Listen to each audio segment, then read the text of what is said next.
Damn American it. manufacturing Damn job. it. And it's the one Oh, it issue don't matter. the most pro-worker It part don't of the Biden matter. administration. It's the one issue where Kamala Harris has run away from Oh Joe well, Biden's record. I'll Think about I'll this. take If my you're heat trying for to being employ late. slave laborers in China at $3 a day, you're Rawr. going to do that and undercut the wages of American workers unless our country stands up for itself and says, you're not accessing our markets unless you're paying middle-class Americans a fair wage. Senator, your time is up. Nora? Thank you. Now to the issue of reproductive rights. Oh, Governor Lord. Wlaz, after Roe Why versus Wade already? was Why am I overturned, late, but it's you still signed already a on bill juicy into stuff? law that made Minnesota one of the least restrictive states in the nation when it comes to abortion. Former President Trump said in the last debate that you believe abortion, quote, in the 9th month is absolutely fine. Yes or no? Is that what you support? I'll give you 2 minutes. That's not what the bill says, but look, this issue is what's on everyone's mind. Donald Trump put this all into motion. He brags about how great it was that he put the judges in and overturned Roe versus Wade, 52 years of personal autonomy. And then he tells us, oh, we send it to the states. It's a beautiful thing. It's a beautiful Amanda thing. Zaworski would disagree with you on it's a beautiful thing. A young bride in Texas waiting for their child at 18 weeks. She has a complication, a tear in the membrane. She needs to go in. The medical care at that point needs to be decided by the doctor. And that would have been an abortion. But in Texas, that would have put them in legal jeopardy. She went home, got sepsis, nearly dies, and now she may have difficulty having children. Or in Kentucky, Hadley Duvall, a 12-year-old child raped and impregnated by her stepfather. No. Those are horrific. Now, when God asked about that, Senator Vance said, 2 wrongs don't make a right. There is no right in this. So in Minnesota, what we did was restore Roe versus Wade. We made sure that we put women in charge of their health care. But look, this is not where, if you don't know Amanda or a Hadley, you soon will. Their Project 2025 is going to have a registry of pregnancies. It's going to make it more difficult, if not impossible, to get contraception and limit access, if not eliminate access to infertility treatments. For so many of you out there listening, me included, infertility treatments are why I have a child. That's nobody else's business, but those things are being proposed. And the catch-all on this is, well, the states will decide what's right for Texas might not be right for Washington. That's not how this works. This is basic human right. We have seen maternal mortality skyrocket in Texas, outpacing many other countries in the world. This is about health care. In Minnesota, it's we are about ranked healthcare. first in health care for a reason. Oh, the We trust health women, care. we trust doctors. Senator, do you want to respond to the governor's claim? Will you create a federal pregnancy monitoring agency? No, Nora, certainly we won't. And I want to talk about this issue because I know a lot of Americans care about it, and I know a lot of Americans don't agree with everything that I've ever said on this topic. And Hello, Leon. Hi. I might be a little late, but I feel like I came in at the juiciest part. Decided to terminate those pregnancies because they feel like they didn't have any other options. And, you know, one of them is actually very dear to me. And I know she's watching tonight, and I love you. And she told me something a couple years ago that she felt like if she hadn't had that abortion, that it would have destroyed her life because she was in an abusive relationship. And I think that what I take from that as a Republican who proudly wants to protect innocent life in this country, who proudly wants to protect the vulnerable, is that my party, we've got to do so much better of a job at earning the American people's trust back on this issue where they frankly just don't trust us. And I think that's one of the things that Donald Trump and I are endeavoring to do. I want us as a Republican Party to be pro-family in the fullest sense of the word. I want us to support fertility treatments. I want us to make it easier for moms. I kept seeing someone say Wlaz. I want it to make it easier for young families to afford a home so they can afford a place to raise that family. I think there's so much that we can do on the public policy front just to give women more options.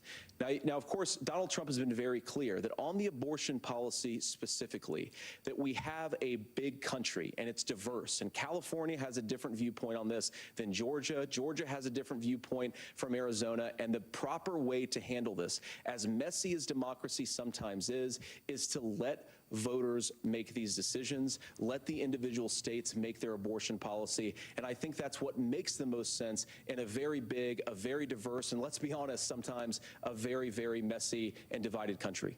Governor, would you like to respond and also answer the question about restrictions? Yeah, well, the question got asked, and Donald Trump made the accusation that wasn't true about Minnesota. Well, let me tell you about this idea that there's diverse states.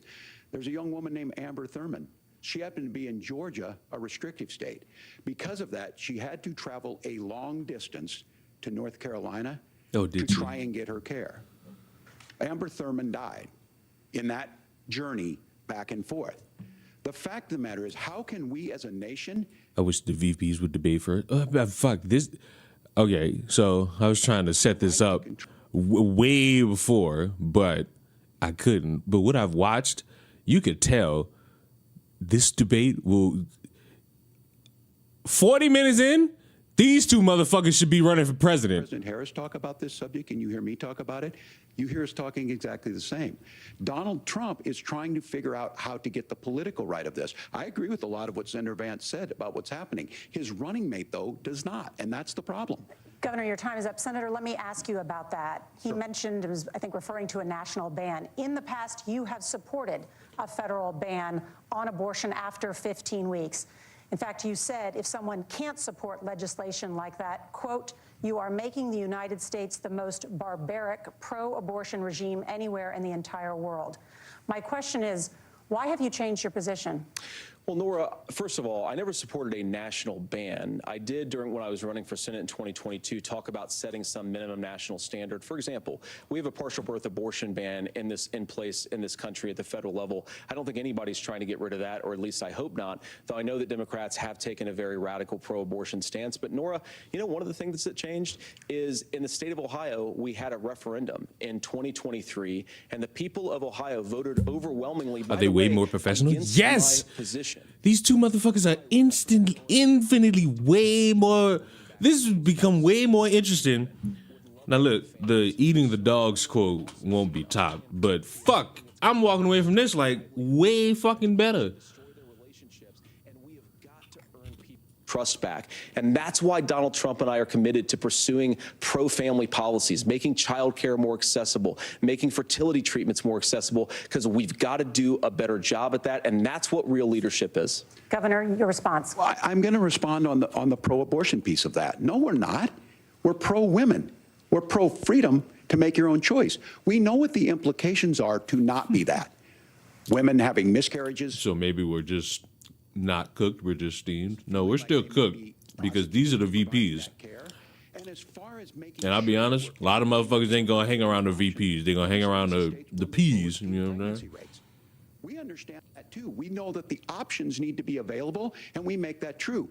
We also make it, we're a top 3 state for the best place to raise children. But these two things to try and say that we're pro-children, but we don't like this, or you guys are pro-abortion, that's not the case at all. We are pro-freedoms for women to make their choices. Hold on, don't interrupt. Don't ruin it. I just fucking sat here and complimented you both. Don't sit here and ruin it. $6,000 child tax credit, but we're not going to base that on the backs of making someone like Amber Thurman drive 600 miles to try and get health care. Senator? May I respond to that? First of all, Governor, I agree with you. Amber Thurman should still be alive, and there are a lot of people who should still be alive, and I certainly wish that she was.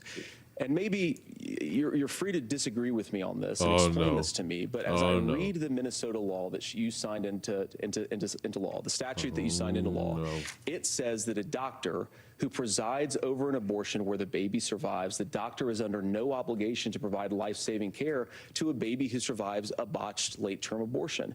That is, I think, whether you're pro-choice or pro-abortion, that is fundamentally barbaric. And that's why I use that word, Nora, is because some of what we've seen, do you want to force Catholic hospitals to perform abortions against their will? Because Kamala Harris has supported suing Catholic nuns to violate their freedom of conscience. We can be a big and diverse country where we respect people's freedom of conscience and make the country more pro-baby and pro-family. But please.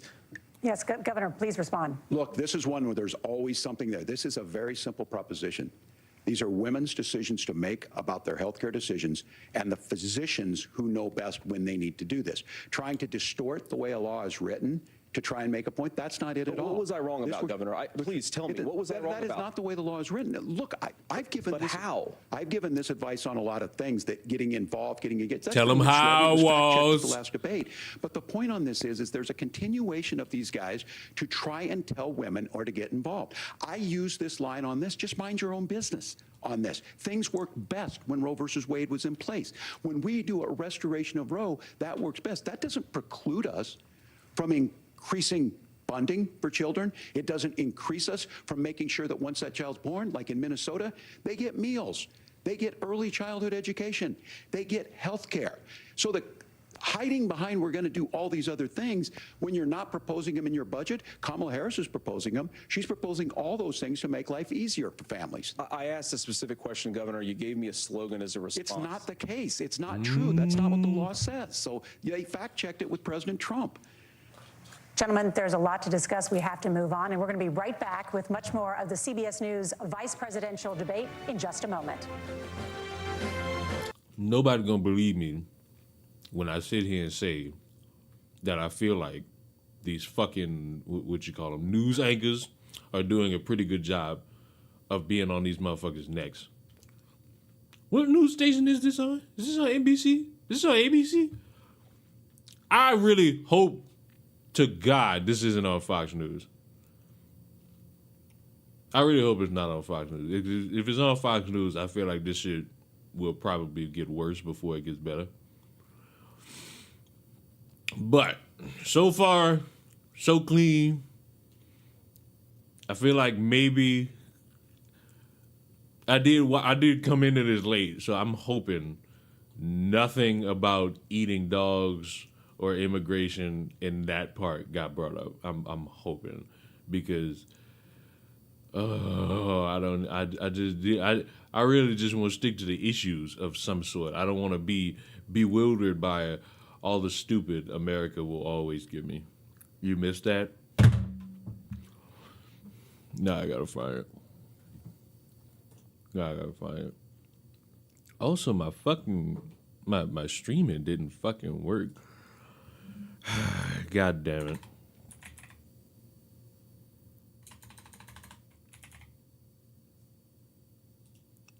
One of my professors keeps bringing up politics and specifically the pet eating rumors when they just wanted to learn how to teach at a basic level. Hey, bro, don't we all just like learning at a basic level?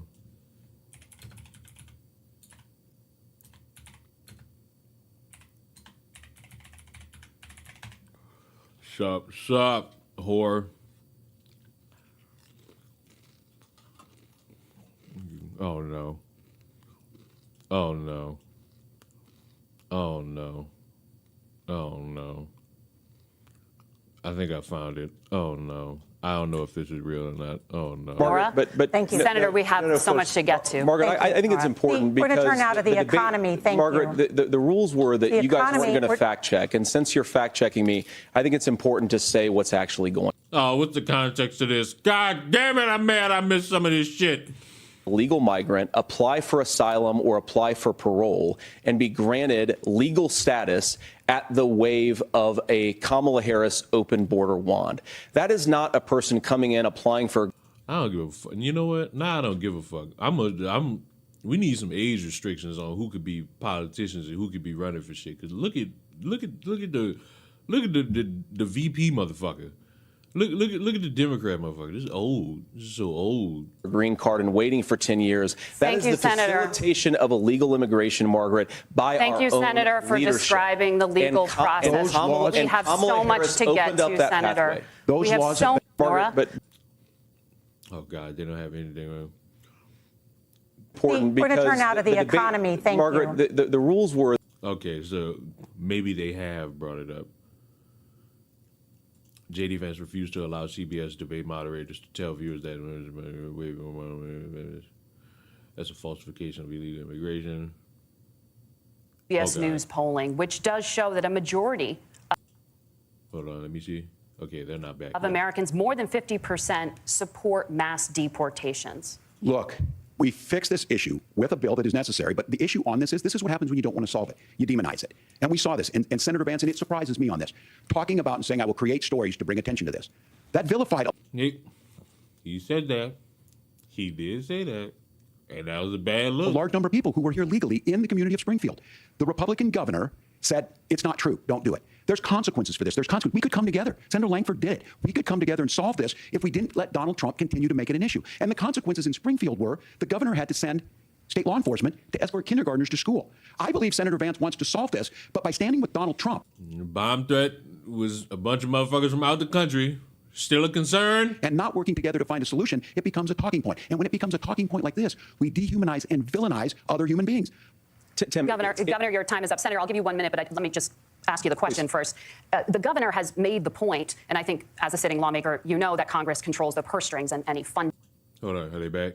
They back. Senator Vance, you oppose most gun legislation that Democrats claim would curb gun violence. You oppose red flag gun laws and legislation to ban certain semi-automatic rifles, including AR-15s.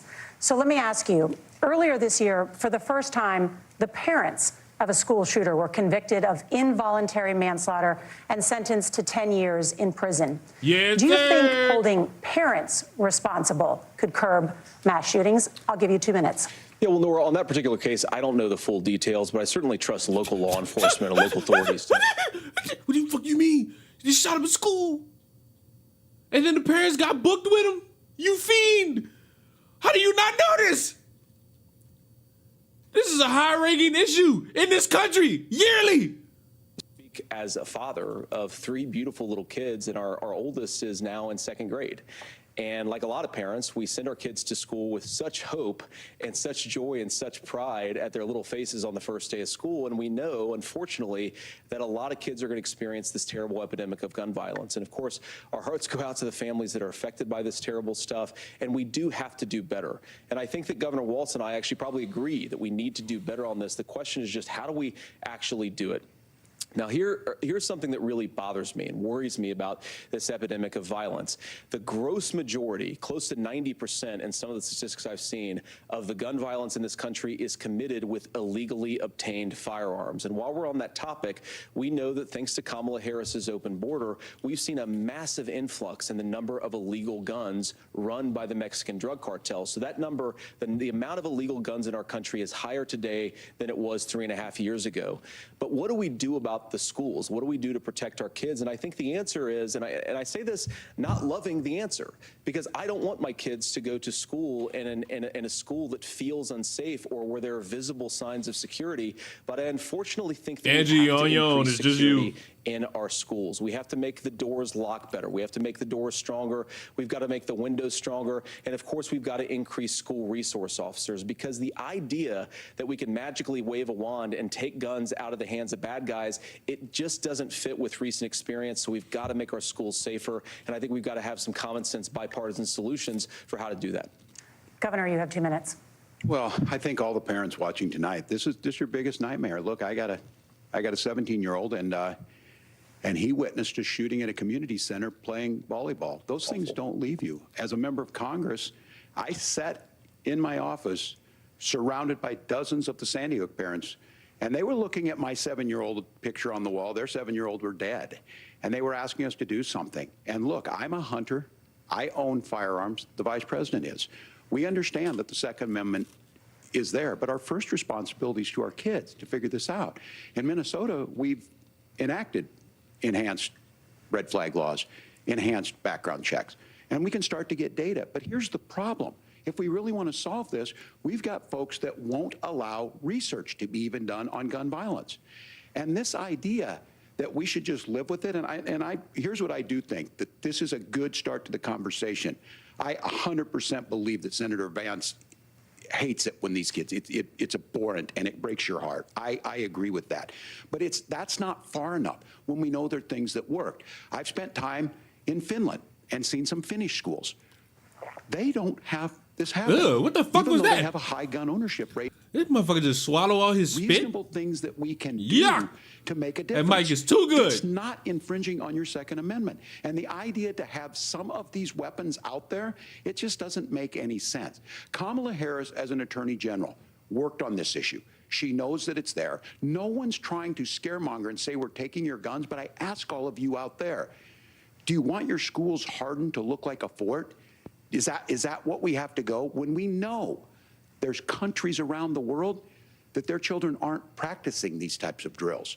They're being kids. We owe it to them to get a fix. These are things that shouldn't be that difficult. You can still keep your firearms, and we can make a difference. We have to. If you're listening tonight, this breaks your heart.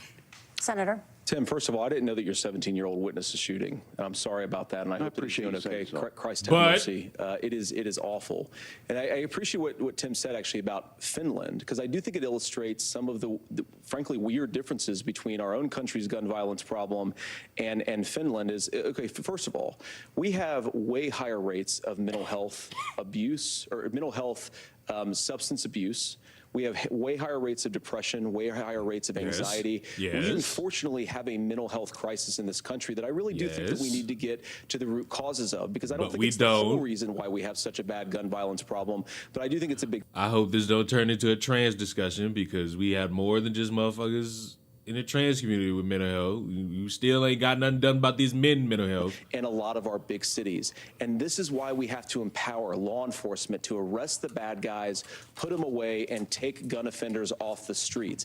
I think there's a whole host of things that we can do here, but I do think at our schools we've got to talk about more security. Senator, thank you. Governor, you previously opposed an assault weapons ban, but it only later in your political career did you change your position. Why? Yeah, I sat in that office with those Sandy Hook parents. I've become friends with school shooters. I've seen it. Look, the NRA. Whoa, I've whoa, used the NRA whoa, after a long whoa, time. They Slip. used to teach gun safety. I'm of an age Friends with school shooters. and was in my car so I could pheasant hunt after football practice. That's not where we live today. And several things I want to mention on this is talking about cities and where it's at. The number one I feel like that was where just a the slip most up. firearm deaths happen in Minnesota are rural suicides. And we have an epidemic of children getting guns and shooting themselves. And so we have Or shooting and we other should people. look at all of the issues. Making sure folks have health care and all that, but I want to be very careful. This idea of stigmatizing mental health, just because you have a mental health issue doesn't mean you're violent. And I think what we end up doing is we start looking for a scapegoat. Sometimes it just is the guns. It's just the guns, and there are things that you can do about it. But I do think that this is one, and I think this is a healthy conversation. I think there's a capacity Way to better find than the fucking solutions on this, to president. work I'm just saying, I'm just saying. protect our children. That's our priority. Gentlemen, thank you. Margaret. Thank you, Nora. Let's turn now to the top contributor to inflation, the high cost of housing and rent. There's a shortage of more than 4 million homes in the United States, and that contributes to the high housing prices. Governor Wlaz, the Harris campaign promises a $25,000 down payment assistance for first-time home buyers and a $10,000 tax credit. They also promise to build 3 million new homes. Where are you building these homes, and won't handing out that kind of money just drive up prices higher? No, it's not handing out. First, let me say this issue of housing, and I think those of you listening on this, the problem we've had is that we've got a lot of folks that see housing as another commodity. It can be bought up, it can be shifted, it can be moved around. Those are not folks living in those houses. Those of you listening tonight, that house is a big deal. I bought and owned one house in my life. My mom still lives in the house where I was. And when I think of a house, I'm thinking of Christmas services after midnight mass where you go with your family. We need to make it more affordable. And one of the things, as I said, this program that the vice president is pushing forward and bringing a new way of approaching this is something we're doing in Minnesota from that lead. We in the state invested in making sure our housing was the biggest investment that we'd ever made in housing. It starts to make it easier. We cut some of the red tape. Local folks, look, we can't do it at the federal level, but local folks make it easier to build those homes. And then that down payment assistance. I can tell all of you out there, certainly for me, using the GI Bill was one thing, but a veteran's home loan, the big thing about a veteran's home loan is you don't have to pay the down payment. Those are things that make it there. Now, look, you're going to pay it back, and you're going to pay your mortgage. Those are things that we know in the long run, the appreciated value. Sound like I don't need to be trying to get in a house. I need to just give me a big ass fucking 3-4 bedroom apartment. It's the one city where we've seen the lowest inflation rates. Not We've seen happening. A 12% increase in stock because we put some of these things in, and we're implementing a state program to make sure we give some of that down payment assistance. We get it back from people because here's what we know. People with stable housing end up with stable jobs. People with stable housing have their kids able to get to school. All of those things in the long run end up saving our money. And that's the thing that I think we should be able to find some common ground in, but we can't blame immigrants for the only reason. That's not the case that's happening in many cities. The fact of the matter is that we don't have enough naturally affordable housing, but we can make sure that the government's there to help kickstart it, create that base. Governor, your time is up. Senator Vance, as far as your campaign's position, the promise is to seize federal lands to build homes, remove regulation, provide tax breaks, and cut back on immigration, which you say pushes up prices. Where are you going to build all the new homes you're promising, and what part of any of this plan will provide immediate relief? You have 2 minutes. Well, first of all, Tim just said something that I agree with. We don't want to blame immigrants for higher housing prices, but we do want to blame Kamala Harris for letting in millions of illegal aliens into this country, which does drive up costs, Tim. 25 million illegal aliens competing with Americans for scarce homes is one of the most significant drivers of home prices in the country. It's why we have massive increases in home prices that have happened right alongside massive increases in illegal alien populations under Kamala Harris's leadership. Now, Tim just mentioned a bunch of ideas. Now, some of those ideas I actually think are halfway decent, and some of them I disagree with, but the most important thing here is Kamala Harris is not running as a newcomer to politics. She is the sitting vice president. If she wants to enact all of these policies to make housing more affordable, I invite her to use the office that the American people already gave her, not sit around and campaign and do nothing while Americans find the American dream of homeownership completely unaffordable. True. Now, you asked, Margaret, what would You can't sit here and change fucking the do equation nothing. for You had 4 years, you and Biden. I'm not even about to put it all on Camila. Her and Biden could have been doing this shit for 4 years. For 4 years. If a truck driver's paying 40% more for diesel, then the lumber he's delivering to the job site to build the house is also going to become a lot more expensive. If we open up American energy, you will get immediate pricing relief for American citizens, not, by the way, just in housing, but in a whole host of other economic goods, too. Senator Vance, you still have 23 seconds there. Do you want to answer? Can I have it? Where? Yeah. Can I have Governor, it? we will get to you in a moment. But Senator, where are you going to seize the federal land? Look at Can you this. clarify? Look at this. Well, what Donald Trump- This shit is way better than both presidential fucking debates. And you know what? Fuck it. Get rid of him and get rid of Trump and Kamala. Let these two motherfuckers duke it out. Fuck it. I'll vote for one of these two motherfuckers. It seems like they got their head on straight. Immigrants who are competing for those homes. Way more than the homes two for motherfuckers running for citizens president. who deserve Way to more. be here. Senator, your time is up. Governor, I do want to let you respond to the allegation that the vice president is letting in Well, of course, that's not migrants, true. And again, that you it's have the affecting facts. I housing guess we prices. agreed not to fact check. I'll check it. That, look, crossings are down compared to when Donald Trump left office. But it's, again, blaming and not trying to find the solution. I was going to ask, though, on this question, are we going to drill and build houses in the same federal land? And I think when people hear federal lands, these are really important pieces of land. Now, Minnesota doesn't have a lot of federal lands. I know in the western part of the countries we do. There's not a lot of federal lands in and around Minneapolis, for example. So the issue is I don't understand the federal lands issue unless we see this, and I worry about this as someone who cares deeply about our national parks and our federal lands. Look, Minnesota, we protect these things. We've got about 20% of the world's fresh water. These lands protect. They're there for a reason. They belong to all of us.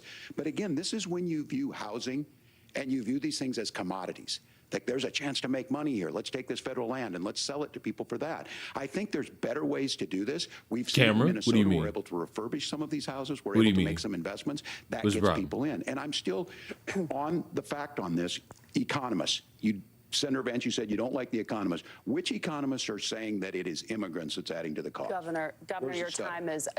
time is up. But Senator, on that point, I'd like for you to clarify. There are many contributing factors to high housing costs. What evidence do you have that migrants are part of this problem? Well, there's a Federal Reserve study that we're happy to share after the debate. We'll put it up on social media, actually, that really drills down on the connection between increased levels of migration, especially illegal immigration, and higher housing prices. Now, of course, Margaret, that's not the entire driver of higher housing prices. It's also the regulatory regime of Kamala Harris. Look, we are a country of builders. We're a country of doers. We're a country of explorers. Are we, though? increasingly have a federal administration that makes it harder to develop our resources resources, makes it harder to build things, and wants to throw people in jail for not doing everything exactly as Kamala Harris says they have to do. And what that means is that you have a lot of people who would love to build homes who aren't able to build homes. I actually agree with Tim Walz. We should get out of this idea of housing as a commodity. But the thing that has most turned housing into a commodity is giving it away to millions upon millions of people who have no legal right to be here. What are the federal regulations? I deal with this as a governor. You can very quickly reply. I'm sorry. I get this as a governor, and I don't necessarily disagree with that in some cases, many of those are local, many of them are state. I don't know which ones are federal, but I think whenever we talk regulations, people think they can get rid of them. I think you want to be able to get out of your house in a fire. I think you want to make sure that it's fireproof and those types of things. So which are the regulations? Because the vice president's not responsible for those. Congress writes those. Governor, thank you. Gentlemen, we have a lot to get to. You're passionate about the housing crisis, I can tell. But Nora? Thank you. One of the top problems facing Americans is the high cost of health care. Senator Vance, at the last presidential debate, former President Trump was asked about replacing the Affordable Care Act. In response, he said, I have concepts of a plan. Terrible Since response. then, Senator, you've talked about changing how chronically ill Americans get health insurance. Can you explain how that would work? And can you guarantee that Americans with pre-existing conditions won't pay more? I'll give you 2 minutes. Well, of course, we're going to cover Americans with pre-existing conditions. In fact, a lot of my family members have gotten health care. I believe, members of my family actually got private health insurance, at least for the first time, switched off of Medicaid onto private insurance for the first time under Donald Trump's leadership. And I think and why is that? A lot of people have criticized this concepts of a plan remark. Look, it's very simple common sense. I think as Tim Walz knows from 12 years in Congress, you're not going to propose a 900-page bill standing on a debate stage. It would bore everybody to tears, and it wouldn't actually mean anything because part of this is the give and take of bipartisan negotiation. Now, when Donald Trump was actually president, and again, he has a record to be proud of, prescription drugs fell in 2018 for the first time in a very long time. Under Kamala Harris's leadership, prescription drugs are up about 7%. Under Donald Trump's entire 4 years, they were up about 1.5%. He introduced pricing transparency. Think about healthcare. You go into a hospital, you try to buy something, and nobody knows what it actually costs. That price transparency will actually give American consumers a little bit more choice and will also drive down costs. And we talked about, the reinsurance regulations is what I was talking about. Look, Donald Trump has said that if we allow states to experiment a little bit on how to cover both the chronically ill but the non-chronically ill, it's not just a plan. He actually implemented some of these regulations when he was president of the United States. And I think you can make a really good argument that it salvaged Obamacare, which was doing disastrously until Donald Trump came along. And I think this is an important point about President Trump. Of course, you don't have to agree with everything that President Trump has ever said or ever done. A lot of people when don't. Obamacare was crushing under the weight of its own regulatory burden and healthcare costs, Donald Trump could have destroyed the program. Instead, he worked in a bipartisan way to ensure that Americans had access to affordable care. It's not perfect, of course, and there's so much more that we can do, but I think that Donald Trump has earned the right to put in place some better health care policies. He's earned it because he did it successfully the first time. Governor? All right, here's where being an old guy gives you some history. I was there at the creation of the ACA. And the reason it was so important is I come from a major healthcare state, home of the Mayo Clinic, home to Medical Alley, 3M, Medtronic, all of those. We understand healthcare. It's why we're ranked first on affordability and accessibility and quality of healthcare. And so what I know is under Kamala Harris, more people are covered than they have before. And those of you listening, this is critical to you. Now, Donald it's critical Trump to all of a you, sudden me. wants you. Go back and remember this. He ran on the first thing he was going to do on day one was to repeal Obamacare. On day one, he tried to sign an executive order to repeal the ACA. He signed on to a lawsuit to repeal the ACA, but lost at the Supreme Court. And he would have repealed the ACA had it not been for the courage of John McCain to save that bill. Now, fast forward, what that means to you is you lose your pre-existing conditions. If you're sitting at home and you got asthma, too bad. If you're a woman, probably Yeah, I got not. asthma. Broke your foot during football, might kick you out. Your kids get kicked out when they're 26. Kamala Harris negotiated drug prices for the first time with Medicare. We have 10 drugs that will come online, the most common ones that'll be there. But look, this issue, and when Donald Trump said, I've got a concept of a plan, it cracked me up as a fourth grade teacher because my kids would have never given me that. But what Senator Vance just explained might be worse than a concept, because what he explained is pre-Obamacare. And I'll make this as simple as possible because I have done this for a long time. What they're saying is, if you're healthy, why should you be paying more? So what they're going to do is let insurance companies pick who they insure, because guess what happens? You pay your premium, it's not much. They figure they're not going to have to pay out to you. But those of you a little older, gray, got cancer, you're going to get kicked out of it. That's why the system didn't work. Kamala Harris will protect and enhance the ACA. Governor, thank you. Senator, you have not yet explained how you would protect people with pre-existing conditions or laid out that plan. Well, look, we currently have laws and regulations in place right now that protect people with pre-existing conditions. We want to keep those regulations in place, but we also want to make the health insurance marketplace function a little bit better. Now, what Governor Walz just said is actually not true. A lot of what happened, and the reason that Obamacare was crushing under its own weight, is that a lot of young and healthy people were leaving the exchanges. Donald Trump actually helped address that problem, and he did so in a way that preserved people's access to coverage who had pre-existing conditions. But again, something that these guys do is they make a lot of claims about if Donald Trump becomes president, all of these terrible consequences are going to ensue. But in reality, Donald Trump was president, inflation was low, take-home pay was higher, and he saved the very program from a Democratic administration that was collapsing and would have collapsed absent his leadership. He did his job, which is govern in a bipartisan way and get results, not just complain about problems, but actually solve them. Governor, did enrollment under the Affordable Care Act go up under the Trump administration? It's higher now that we've seen it go up. Look, people are using it. The system works. And the question about this of young people or whatever, that's the individual mandate piece of this. And Republicans fought tooth and nail saying, well, Americans should be free to do this. Well, then what happens is... So you think the individual mandate's a good idea? You shrink. I think the idea of making sure the risk pool is broad enough to cover everyone, that's the only way insurance works. When it doesn't, it collapses. You are asking pre-ACA where we get people out. Look, people know that they need to be on health care. People act like the world is going to end again under Trump. What are you talking about? Peachy's mother said that black women are going to be eradicated if Trump wins again.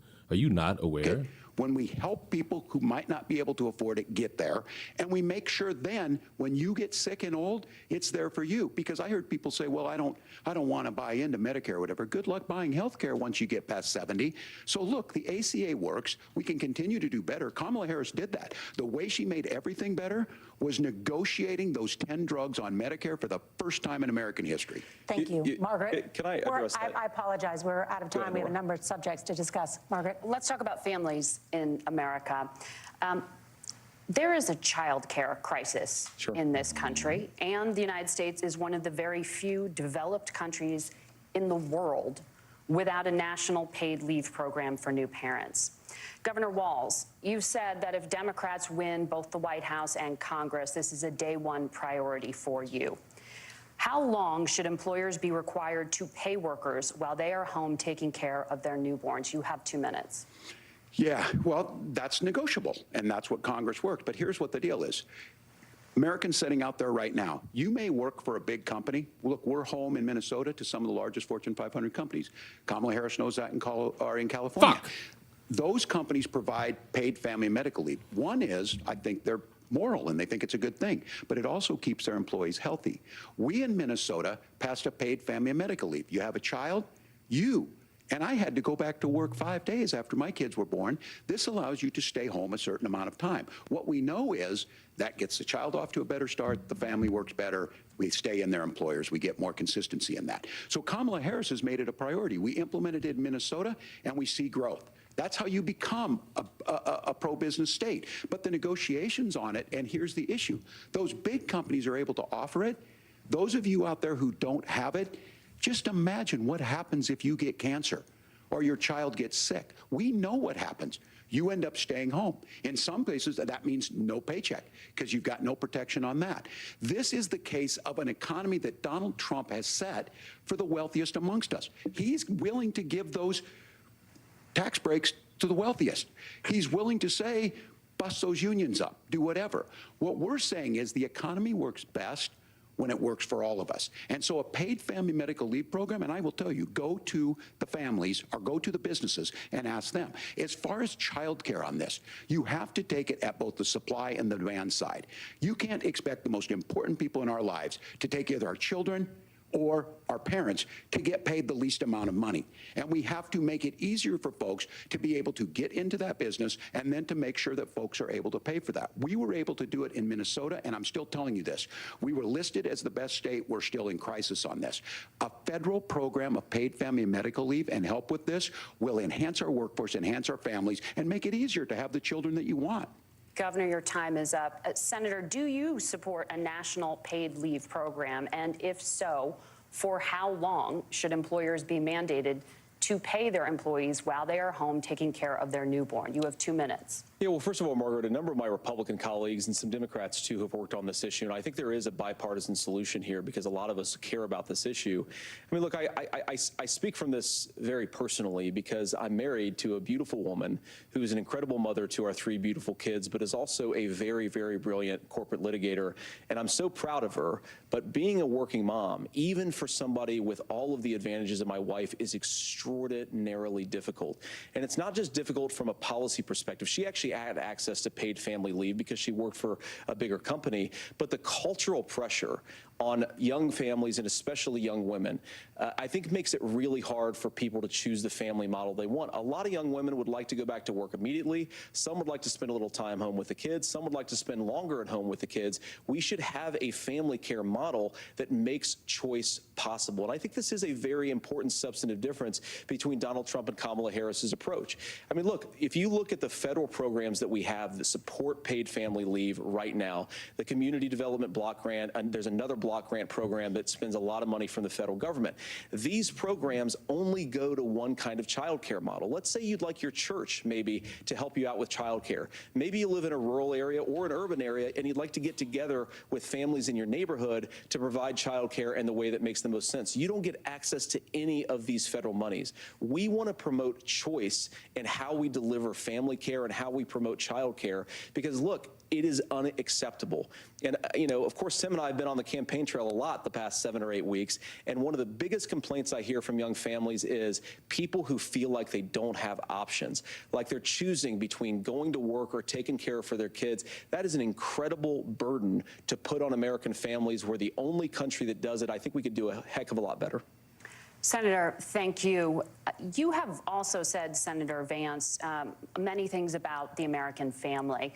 The Federal Reserve says parents will spend nearly as much on child care as they do on housing each month. So I want to get your thoughts on this.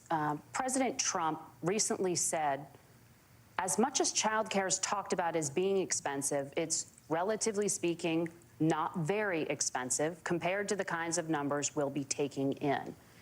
Is President Trump committed to the $5,000 per child tax credit that you have described? You have 1 minute. Well, what President Trump said, Margaret, I just want to defend my running mate here a little bit, is that we're going to be taking in a lot of money by penalizing companies for shipping jobs overseas and penalizing countries who employ slave laborers and then ship their products back into our country and undercut the wages of American workers. It's the heart of the Donald Trump economic plan. Cut taxes for American workers and American families. Cut taxes for businesses that are hiring and building companies in the United States of America, but penalize companies and countries that are shipping jobs overseas. That's the heart of the economic proposal. And I think what President Trump is saying is that when we bring in this additional revenue with higher economic growth, we're going to be able to provide paid family leave, child care options that are viable and workable for a lot of American families. Can you clarify how that will solve the child care shortage?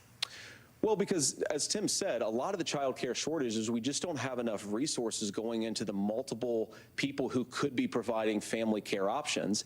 And we're going to have to, unfortunately, look, we're going to have to spend more money. We're going to have to induce more people to want to provide child care options for American families, because the reason it's so expensive right now is because you've got way too few people providing this very essential service. Thank you, Senator.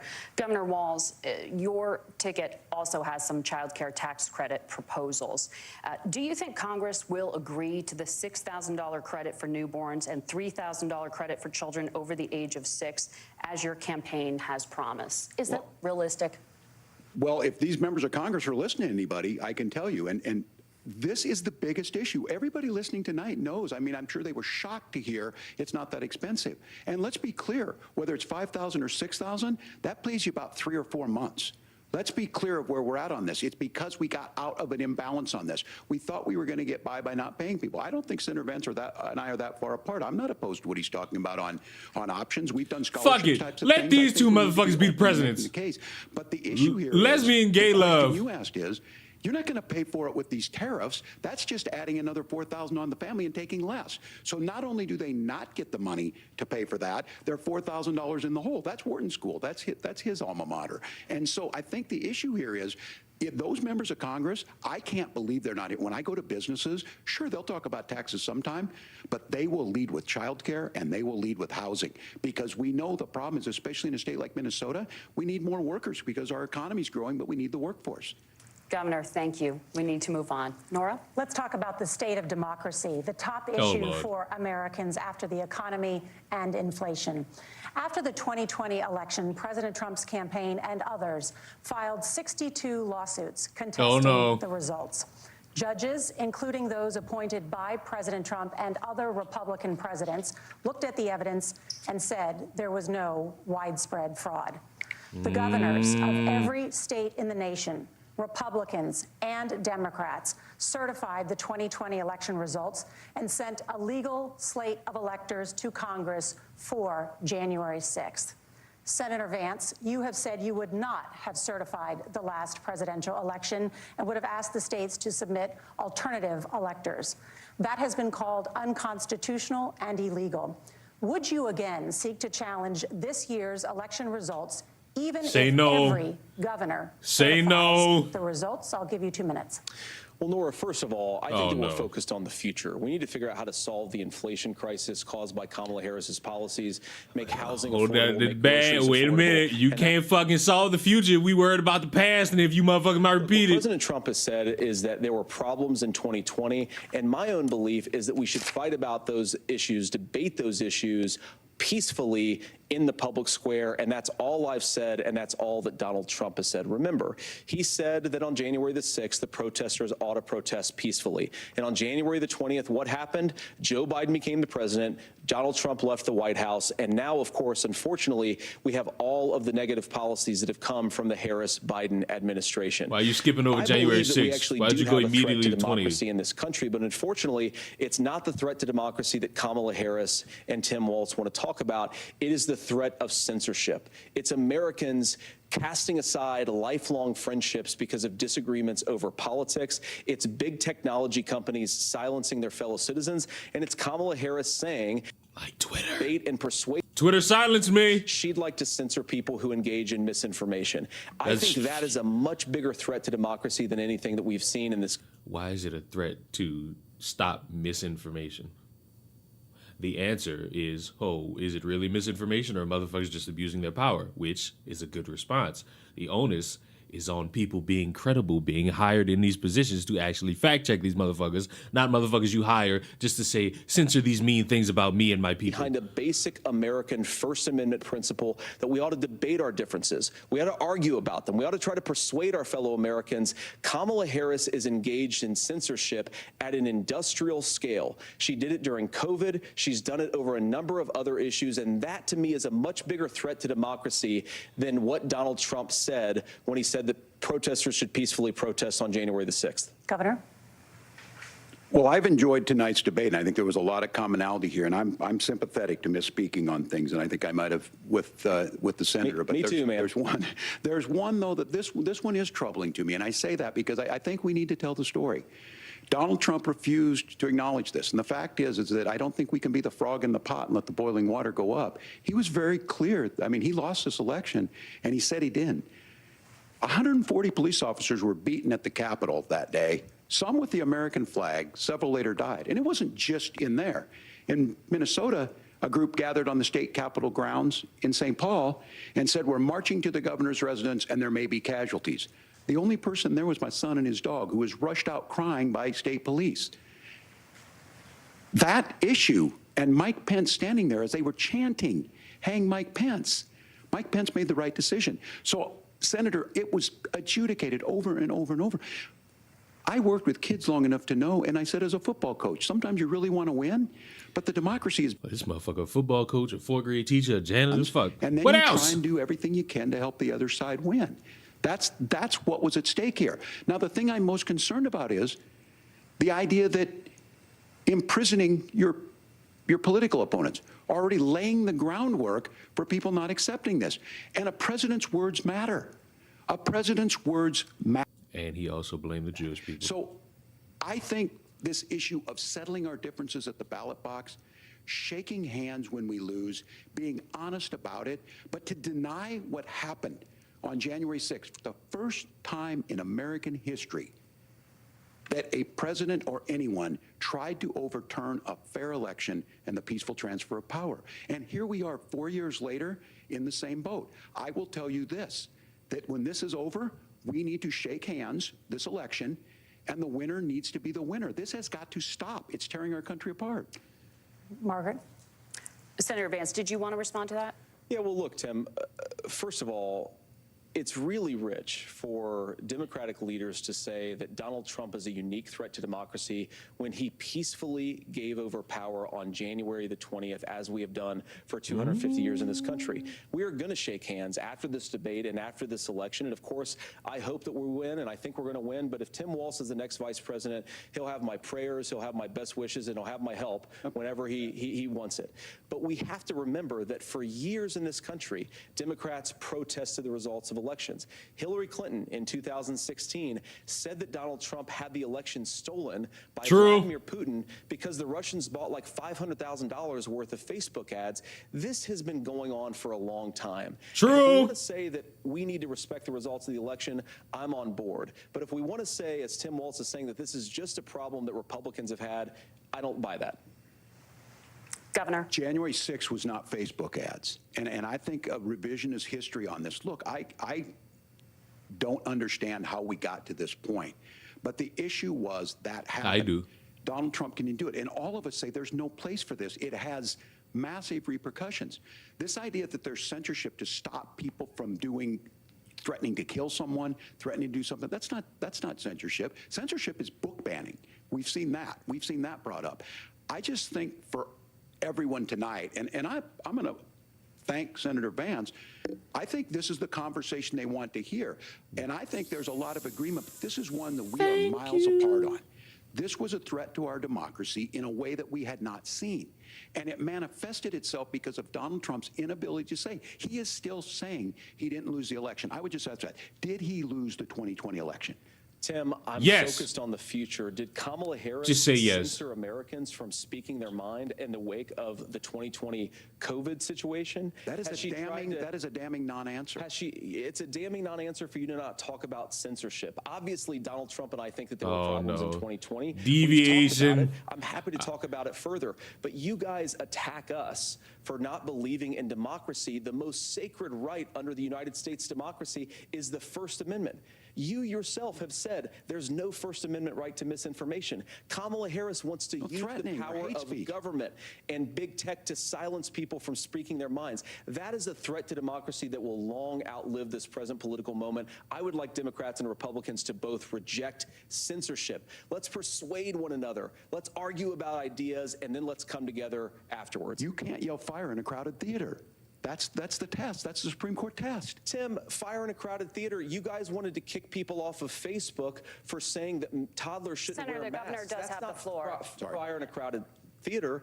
That is criticizing the policies of the government, which is the right of every American. Senator, the governor does have the floor for 1 minute to Please. respond to you. Yeah, well, I don't run Facebook. What I do know is I see a candidate out there who refused, and now again, and this I'm pretty shocked by this. He lost the election. This is not a debate. It's not anything anywhere other than in Donald Trump's world. Because look, when Mike Pence made that decision to certify that election, That's why Mike Pence isn't on this stage. What I'm concerned about is, where is the firewall with Donald Trump? Where is the firewall if he knows he could do anything, including taking an election, and his vice president's not going to stand to it? That's what we're asking you, America. Will you stand up? Will you keep your oath of office, even if the president doesn't? And I think Kamala Harris would agree. She wouldn't have picked me if she didn't think I would do that, because of course that's what we would do. So America, I think you've got a really clear choice on this election of who's going to honor that democracy and who's going to honor Donald Trump. Governor, your time is up. Thank you, gentlemen. We will be right back with both of our candidates. The CBS News vice presidential debate. This is going way fucking better than the last one, but I gotta fucking finish this. Okay. So you have said repeatedly that Donald Trump would, through executive action, solve this. Do you disagree that Congress controls the purse strings and would need to support many of the changes that you would actually want to implement? You have 1 minute. Look, Margaret, first of all, the gross majority of what we need to do at the southern border is just empowering law enforcement to do their job. I've been to the southern border more than our borders are. Kamala Harris has been, and it's actually heartbreaking because the Border Patrol agents, they just want to be empowered to do their job. Of course, additional resources would help, but most of this is about the president and the vice president empowering our law enforcement to say, if you try to come across the border illegally, you've got to stay in Mexico, you've got to go back through proper channels. Now, Governor Walz brought up the community of Springfield, and he's very worried about the things that I've said in Springfield. Look, in Springfield, Ohio, and in communities all across this country, you've got schools that are overwhelmed, you've got hospitals that are overwhelmed, you have got housing that is totally unaffordable because we brought in millions of illegal immigrants to compete with Americans for scarce homes. The people that I'm most worried about in Springfield, Ohio, are the American citizens who have had their lives destroyed by Kamala Harris's open border. It is a disgrace, Tim. And I actually think, I agree with you. I think you want to solve this problem, but I don't think that Kamala Harris does. Governor. That was not an answer, but that was not an answer.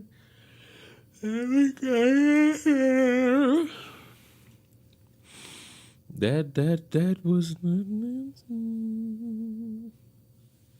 I don't want to bore any of you, but have any of you seen the Vince McMahon documentary on Netflix? What a fascinating watch. What a fascinating watch in how to confuse an entire audience of people. It's actually astonishing just a little bit. The what? It's the Vince McMahon documentary. It's a documentary on an owner, or a former owner of a company. And it's 6 episodes, ranging for like an hour long each. And boy, as a wrestling fan, I walked away with next to nothing. But if I wasn't a wrestling fan, I'd be walking away with a lot. But overall, I think the 2 things I take away from this is that Vince McMahon really would say anything to try to dance around the subject. And 2, the motherfuckers who are like really favorable to Vince, boy, they gonna dick suck to the moon. Also, Sean Diddy Combs got 120 new sexual assault charges.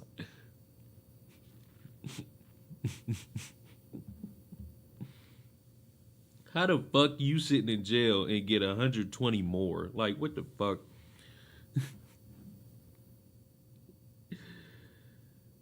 No.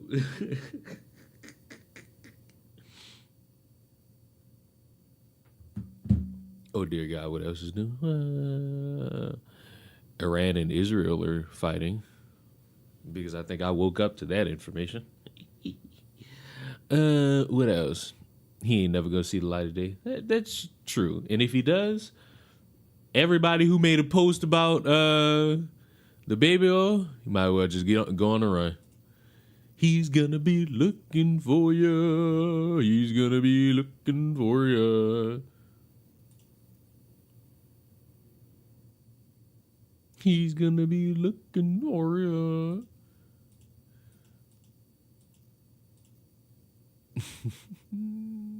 And I think motherfuckers have a right to be concerned. Diddy X Vinnie Mac is crazy. That's fucking crazy. I hope you understand that. I really hope you understand how crazy that fucking is. That sentiment is fucking bizarre. Do you know that? Costco did say they're not supposed. Fuck, bruh. Fuck, bruh.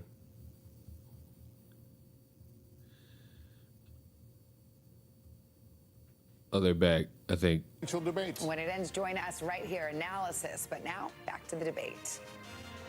So this debate is very chill. Yes, way better than the one between the presidents. Welcome back to the CBS News Vice Presidential Debate. It is now time for the closing statement. Senator Vance won the virtual coin toss and elected to go last. So, Governor Wlaz, you are first. You have 2 minutes. Well, thank you, Senator Vance. Thank you to CBS News. And most importantly, thank you to all of you. If you're still up and the folks who miss Dancing with Our Stars, I appreciate it. But look, the support of the democracy matters. It matters that you're here. I'm missing Dancing with the Stars for this. Coalition that Kamala Harris has built, from Bernie Sanders to Dick Cheney to Taylor Swift, and a whole bunch of folks in between there. And they don't all agree on everything, but they are truly optimistic people. They believe in a positive future of this country and one where our politics can be better than it is. And I have to tell you, that better than it is the sense of optimism that there can be an opportunity economy that works for everyone, not just to get by, but to get ahead. And the idea that freedom really means something. Not the freedom of government to be in your bedroom or exam room, but the freedom for you to make choices about yourself. Now, look, we all know who Donald Trump is. He's told us, and as Maya Angelou said, believe him when he told you that. His first yes, he said Taylor address Swift talked about American carnage, and then he spent 4 years trying to maybe do that.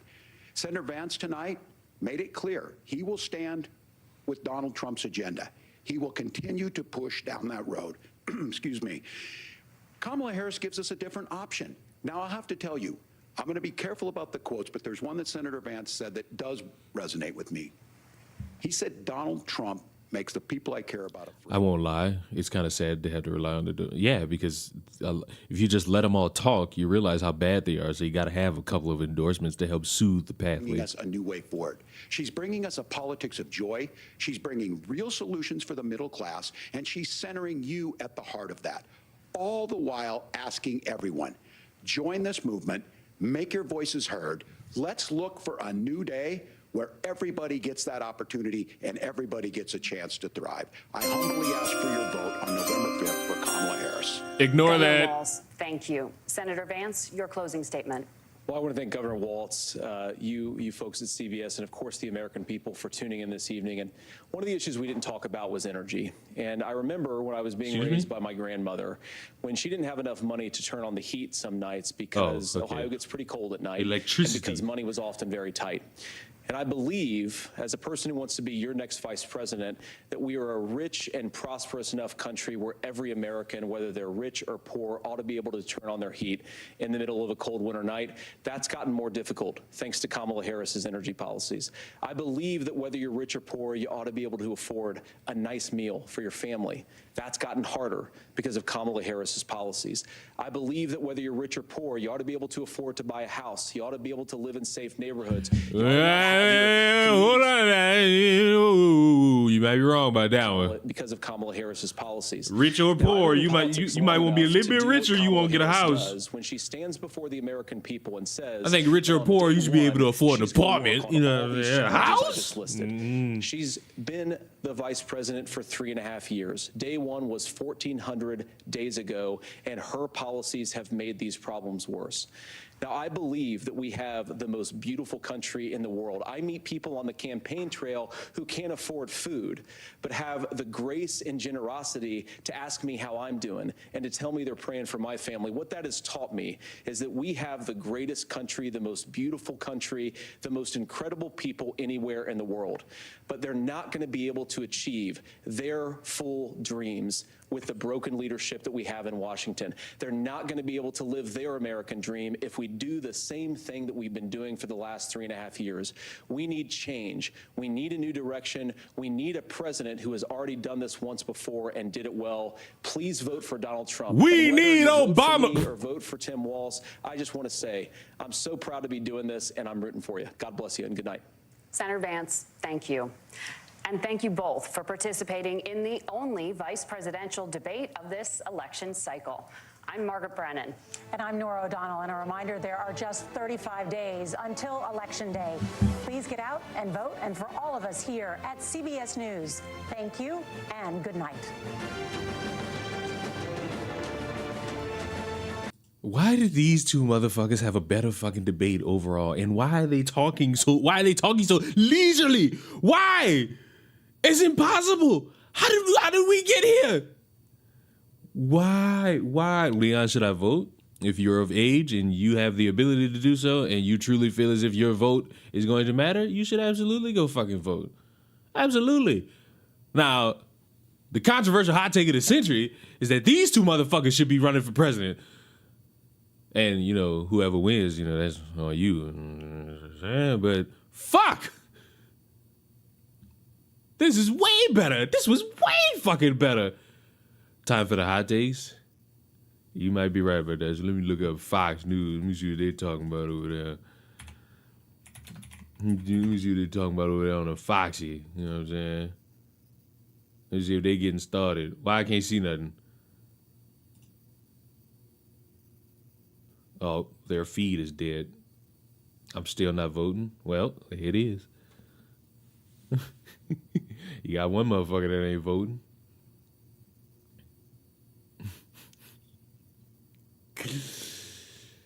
I feel good though. Pretty good. That was pretty good. Stretch it out. I had to stretch that one out. That was gnarly. That was nasty just now. I don't really want to vote by my brother getting mad that I told him. I mean, if you don't want to vote, you don't have to fucking vote. Don't let these fucking people who've been slave wages their entire fucking lives tell you it's important for you to fucking vote. Because arguably, one will say yes and one will say fucking no. But guess what? In the grand scheme of it all, regardless of if you vote or not vote or vote for one guy or vote for the other guy, you still gonna be paying taxes for this shit. You still gonna be paying taxes for a lot of shit. So you might as well just, you know, pick an option and, you know, stick with that option just a little bit. I agree with you that these two should be running better. Way fucking better. Who the fuck is Roan? She simply hates establishment Democrats, thinks Kamala isn't left enough for her, which is weird. How far left? Bro, who cares? Like, who the fuck is Roan? Who is Miss Roan? I wonder how the optics would have looked if we got this debate first and then the presidential debate. Honestly, I rather how this started up now. I'd rather how this started now with the fucking presidential candidates going at it and then the vice presidents, because this gave me hope. Two motherfuckers who disagree talking civilly. I ain't gotta fucking hear. Oh, I'm speaking. These motherfuckers basically went cordially with it. I ain't gotta yell this fucking bickering.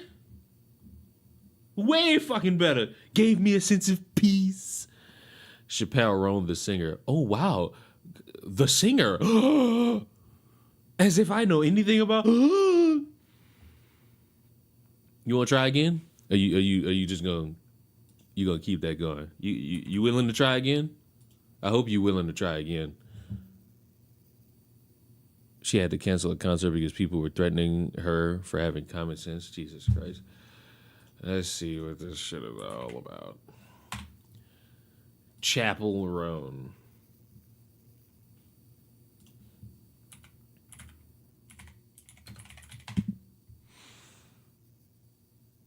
Just let me show. I just learned of Chapel Roan's existence 15 minutes ago. Okay, that's one answer.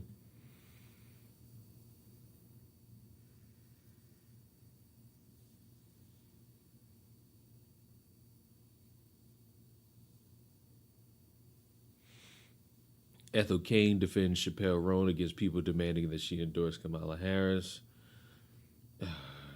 Brett Cooper did a video on her. Chappelle Roan is vocal about Palestine, has stated many times that she fights for the liberation of all oppressed people, and is very aware of how flawed our government is. Why are we all assuming that she's just letting her family say slurs and harass minorities?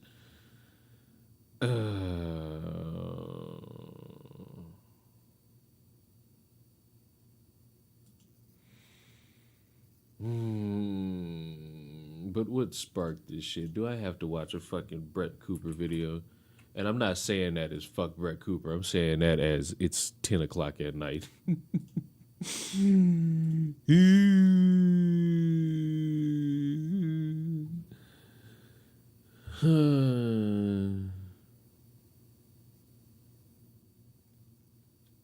There it is. Okay. So as is commonly understood at this point, Speed it up, Brett. It's 10 o'clock at night. I ain't got the. I can listen to you at normal speed. Any other moment of the day. Not right now. Leon needed nappy. I think it's commonly understood, you can give the political left everything. Oh, too fast. God damn it. You can be their poster child. You can bend every knee. You can check every single intersectional box, and it still won't be enough. Because if you take one misstep, they will eat you alive. And that is because a bunch of self-righteous motherfuckers between the ages, I'm going to argue, 16 to 45 is definitely self-entitled to the fucking point that they think, oh, yes, you should agree with me or you should die. Notice how I didn't specifically label any of these individuals because it's all fucking sides. Agree with me or die.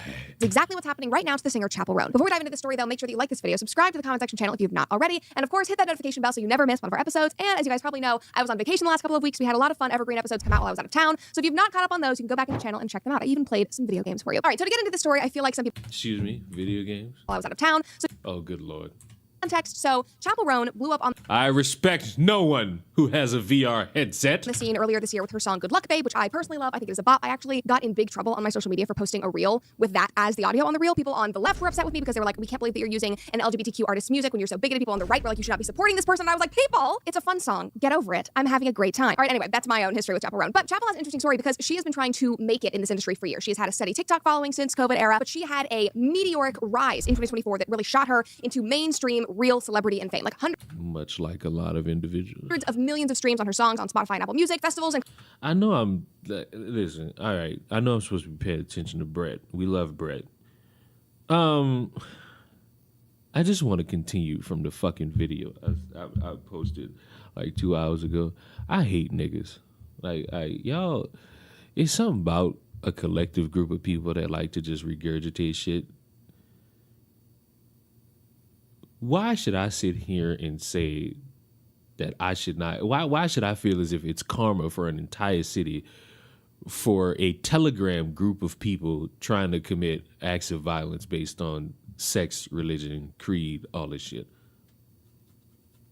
Why? Like, and it wasn't no made up conspiracy. There's a 37-page indictment detailing what these motherfuckers was doing. They made films. They promoted films that are not what any American should be chanting and hoping for. So it's all real. But after reading it, I'm thinking, are all these fucking cities that were affected by the hurricane in on it? Is everyone in the fucking town, from the oldest woman to the youngest child, fresh out the puss, supporting basically an ethnic cleansing? No? I'm fucking crazy. concerts were literally having to change her venue because of the thousands of people that were showing up, that it literally was not safe for her to be performing on the stages that she was originally booked for way before she blew up. And obviously, with all of that came a lot of attention and pressure for Chapel, whose real name is Kaylee Rose. And she's already had her fair share of controversies as she works through that, and she works through the way that she and her family's lives have changed due to her fame, because no controversy of hers compares to the way that people came after her when she decided not to endorse Kamala Harris. And just for some extra context, guys, this is a 20-something-year-old girl. She is queer. She has a drag persona that she uses on stage. She is extremely pro-Palestine, very woke. She is checking all of the boxes, but she wouldn't endorse Kamala. So all of this started about 10 days ago when Rolling Stone published a profile that they did on Chapel Roan, and they specifically wanted to hone in on her social justice, her values, her beliefs, and why she turned down Biden's invitation to perform at the White House Pride event. And according to her, she turned down that invitation because she did not want to be their monkey, which honestly, when you think about Biden and Kamala, is very understandable. But in this article, her fans and her haters alike locked in on one specific part, the part where she talked specifically about this upcoming election. Just listen. Roan went on to succinctly sum up her political outlook, stating bluntly, I'm pretty, quote, the government and everything that's going on right now. I don't have a side because I hate both sides, and I'm so embarrassed about everything going on right now. Literally. Oh, Chappelle Roan's me! I feel happier now. I thought I was about to hear something dumb, but she's me. Oh, dear Lord. Me? I'm so glad. Me? I feel so related. I feel so seen. Me? Just that line. And guys, say it with me. Because fuck both sides suck. And I have no greater example that I could pull up recently than one side saying that a hurricane was orchestrated out of thin air to kill a bunch of Republicans, and on the other side, the hurricane was a godsend because every one of these fucking cities affected were trying to kill black people. Everybody in the town. It's just like both sides fucking suck. I'm itchy. People lost their damn minds. I mean, they took that singular sentence, this tiny part of this article, and they decided that that meant that she was a Trumper, because often covert right-wing mainstream celebrities will say, I don't do politics, I'm moderate, I'm, socially liberal, fiscally conservative, whatever it is, they skirt around the issue. So some people decided that that must be her. And that in itself is just so ironic, because literally, just a few paragraphs later, if you took the time to read the article, she said this, quote, right now, it's more important than ever to use your vote, and I will do whatever it takes to protect people's civil rights, especially the LGBTQ plus community. My ethics and values will always align with that, and that hasn't changed with a different nominee. Talking about Biden versus Kamala. I feel lucky to be alive during an incredibly historical time period when a woman of color is a presidential nominee. And apparently, that's the only thing that she's pumped about in this election, very classic lib take, because she's disappointed and angry at the Democrats. And of course, obviously, who isn't? Who is not angry at them? But people online absolutely blew this out of proportion just because she said there are problems on both sides. And all of this heat just got even worse when she came out a week later and said that she would not be endorsing anyone. Poplar posted about this and said Chappell Roan on why she has not endorsed Kamala Harris, quote, I have so many issues with our government in every way. There's so many things that I would want to change. So I don't feel pressure to endorse someone. There's problems on both sides. Once again, leaning into that take. And people lit her up. One guy said, how are you queer, an ardent defender of the drag community, and somehow a both sides are bad person? Again, both sides are bad is considered you're a covert conservative Trump or whatever, which is just wild. That if you are criticizing both sides, I'm a constantly fucking rip you niggas' ears off when I hear that stupid shit. No, both sides. Saying both sides suck is not a Democratic leeway, nor is it a Republican fucking leeway, nor is that fence sitting. It's looking at both sides, having criticisms for both, and carrying on about the fucking day. This tribalistic activity that you marsupials have fucking led into my conversations in the world. Don't create a society where we're actually trying to get to the bottom of things. It's just making us all fucking slower, dumber, retarded, and everything else in the middle. You know? Everything else in the middle, not good. I don't want to be in the middle with you people. I want to be on my own, free from all happenings. I refuse to join a cult, as you should. Who wants to join a cult? Not I, said the rabbit in the hat. Not I, said Frederick Douglass. Not I, said Big Dick Willie. It's actually have a nuanced take on policy that must mean that you're conservative. Which honestly isn't a bad rap to have. Anyway, somebody else said, WTF, Chappell, I really expected better. We can acknowledge problems while still realizing that one party isn't about to peel back basic human rights. Use your platform and do better. Another person said, this is a textbook response of a woman who wants to monetize their queerness, but also desperately wants to protect their white privilege. What? Oh, this was my personal favorite, though. This girl said, Chappell Roan is an embarrassment to lesbians. You can't... Oh, shit, Lord. I'll happily enjoy my fence sitting. Here's the thing. You're not fence sitting. It's a made-up fucking phrase for people that want you to join their side and they're mad when you criticize their fucking side. Stop it. It doesn't make me like you motherfuckers when you sit there and you bitch, cry, moan, and groan that I'm making fun of your side. It just makes me want to fucking laugh harder. Why? Because on, I'd argue, what planet am I supposed to take any of this shit serious when motherfuckers are just going above and beyond defending what they should not be defending on either one of their sides? Listen,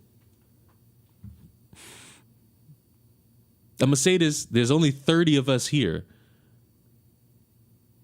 There needs to be an understanding. I'm going to say this to y'all, and it may not even affect you. There's another hurricane coming. I just want y'all to know that now. I just want y'all to be aware of that now. I want y'all to know about it early, because apparently, magically, everybody didn't know about a hurricane until it magically started raining. Okay. Magically, everybody didn't know about another fucking hurricane. Okay? But just so y'all know, just so everybody's aware, they're currently tracking another hurricane. Okay? Okay? Tuesday afternoon, Hurricane Kirk, about 1,000 miles from Cabo. Right now it's a Category 1. Maybe it'll expand. Maybe it'll be a bigger problem. Who knows? They're tracking another hurricane. You know why? Because it's still fucking hurricane season. So so you know, you live in the South, I'd argue, keep your eye on it. Type it in, Hurricane Kirk. Spread the news. let me be somebody who tells you before it starts just randomly showing up at your doorstep because you motherfuckers refuse to fucking watch the news. Are hurricanes racist? No. Well, they do only strike the South. I don't really see this shit going all the way, you know, all across the fucking country. But here's the thing. And I'm going to say this honestly, because I feel like you need to hear this from, one would argue, a reliable source. Any motherfucker sitting there telling you, well, the reporting of this hurricane seemed like it came very late. They weren't watching the news. They weren't keeping up to score with anything regarding that hurricane. Because how the fuck did I know about that hurricane and the severity of it and it being a category 4 and I didn't live in anywhere near any fucking city that was affected? I'll tell you why. It's because still to this day, for whatever reason, I still follow Tallahassee, Florida's weather app account, which gives me constant updates about, just let me check notes here, the weather. Oops. That's how I knew. That's one way. Another way is watching the news. Picking up your phone and typing in Hurricane Helen, or Helene, as people keep bitching at me about.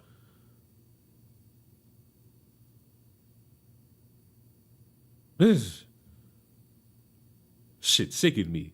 I'm getting old. Borrow from the drag aesthetics and embrace your sexuality, and then pretend that the party that would criminalize our happiness is the same as the one who protects us. Well, first of all, criminalize our happiness. Nobody is criminalizing your happiness. The only thing that I can think of that you're talking about is the people that want to criminalize and ban transgender surgeries on minors, doing irreversible damage to people with undeveloped minds, and also having stricter sex offender laws, which for some reason you guys get really upset about and say it's an attack on your identity, which maybe you should consider the implications of you saying that. But regardless, moving on. I mean, they ripped her to shreds simply because she did not fall into line. Even though she is on their side, even though she is so progressive and woke, because she did not do what they want her to do, what the mob wants her to do, they tried to cancel her. Which again, the entire thing is just so laughable and ironic because in not endorsing Kamala and saying all of the things that she said in that Rolling Stone article, she was literally trying to show how progressive she is by not endorsing Kamala. She's not endorsing Kamala because she's a closeted conservative. She's not endorsing Kamala because she does not believe that Kamala is far left enough because she hates establishment Democrats. But this chronically online, chronically miserable mob could not see that. They were so blinded by their fear of her being on the right. Now, thankfully, some of her fans did have common sense. One person said, it is perfectly valid to criticize the people running for office. Yeah, we should do that more often. I also think that you should probably read the entire...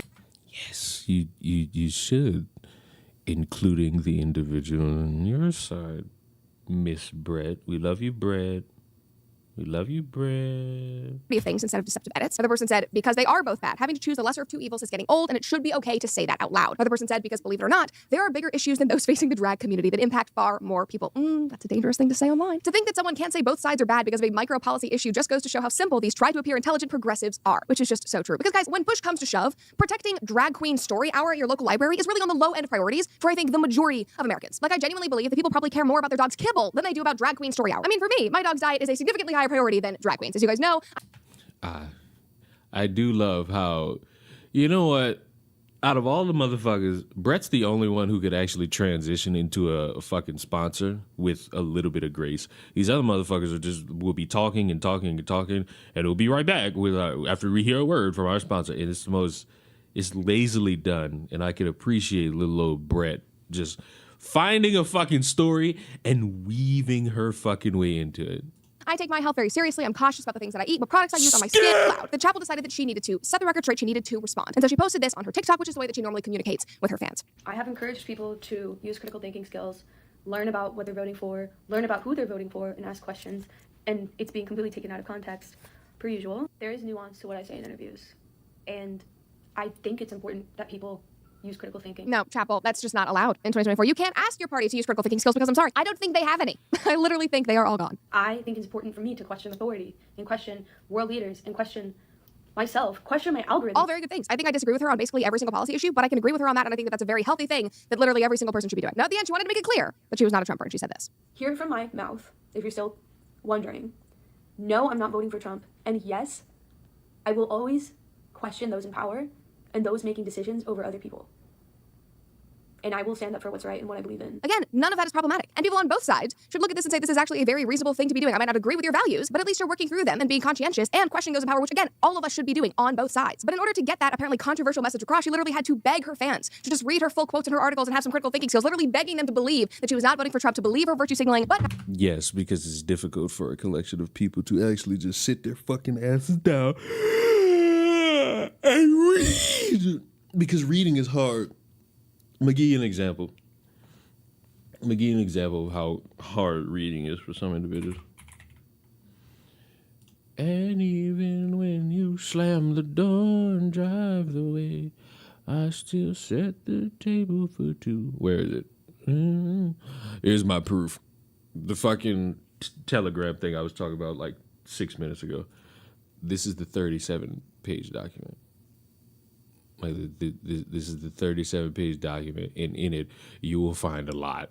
You will find a lot of shit, and you see that symbol right there. You see how bad that, you know how bad that symbol is right there. You know that bad symbol.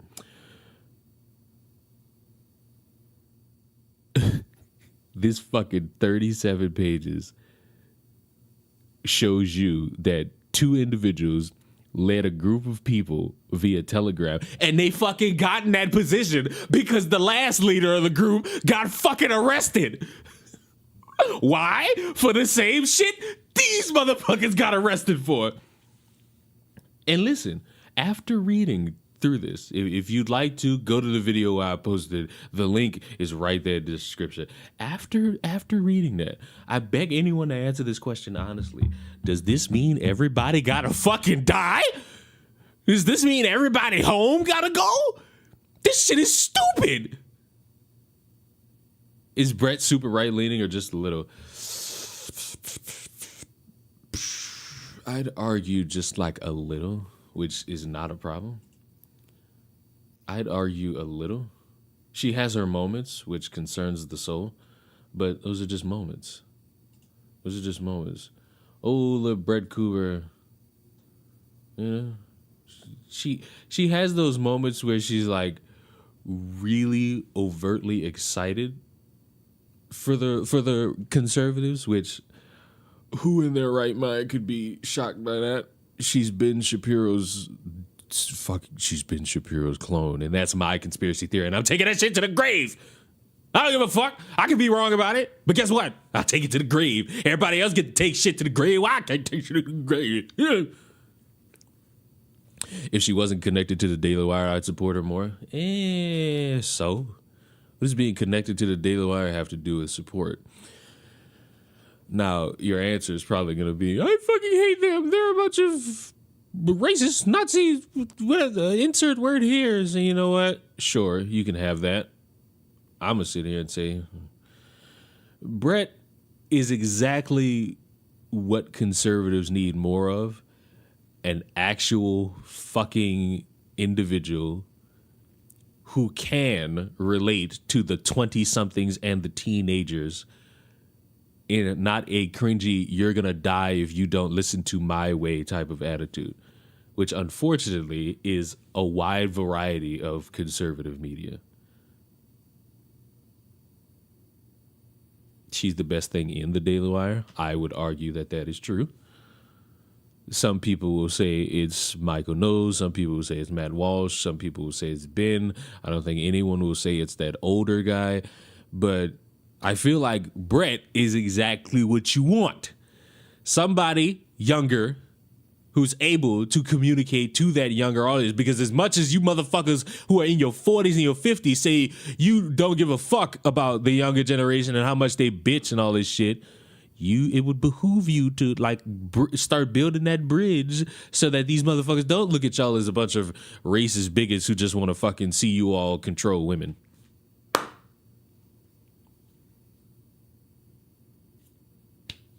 I just prefer independent people. That's fine. That's fair. That's fair. It's a good thing you don't like me because I've been bought out. The Russians sent the check. No, they didn't. Dog, I'm not letting that shit die. I put it on everything I stand for. I am not letting that shit die at all, bro. I am going to keep this shit going. I am going to keep that fucking plan of attack going. Leon's been compromised. You wish I'd been compromised, motherfucker. You simple-minded geatric freaks wish I'd been compromised, motherfucker. Unfortunately, I live to tell another tale. And I call you roll. What was I doing? Oh, I was watching.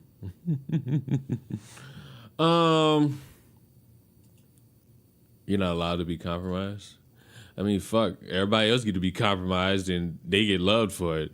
But because I don't fucking buy into all the bullshit y'all try to sell me and I actually take my time with this shit, all of a sudden I'm persona non fucking grata. But hey, I can sleep well at night and it make me better than you. Goodbye.